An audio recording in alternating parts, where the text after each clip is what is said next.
Start.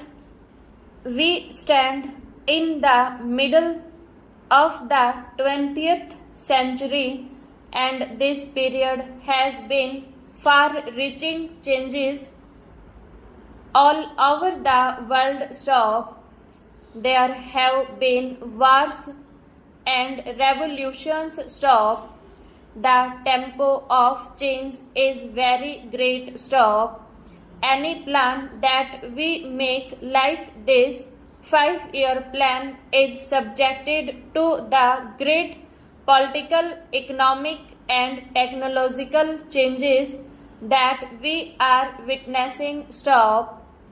All of us have some kind of ideology, some kind of philosophy of life. We may not be philosophers, but without some kind of philosophical or ideological approach, we would have no yardstick to measure things by. And yet our ideologies and philosophies of life somehow do not fit in with this middle of the 20th century.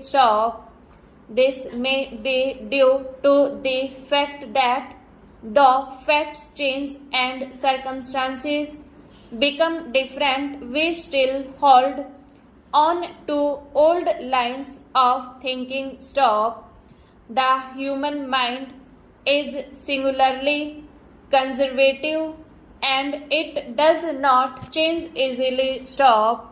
We hold on, if I may venture to say so, to some out of date philosophical or ideological approaches.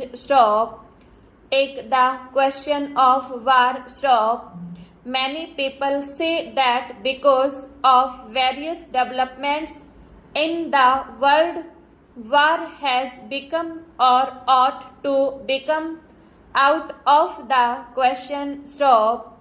War was useful, whether good or bad, if it helped you to realize your objective. When it does not do that, when in fact it does the reverse, then no person should indulge in war. Stanza. I should like to extend that parallel a little further. If a war, atomic or other, is now something that can only be considered excessively foolish, Cold War becomes more and more absurd. Cold War exists, it goes on, but really analyzed in the circumstances of today, it has little meaning.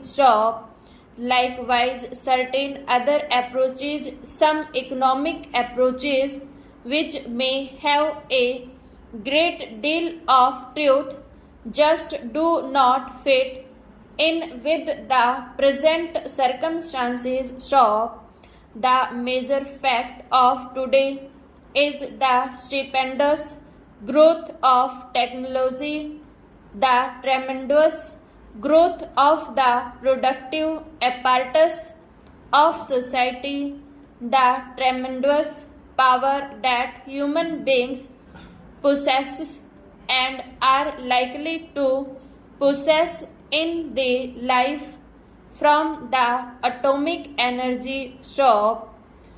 These things are not quantitative changes but qualitative changes in society. Of course, in India we have not been very powerful affected by the technological process. We have read about it, but we have no real sensation of it. In planning, however, we have to think in technological terms for production of wealth on large scale stop.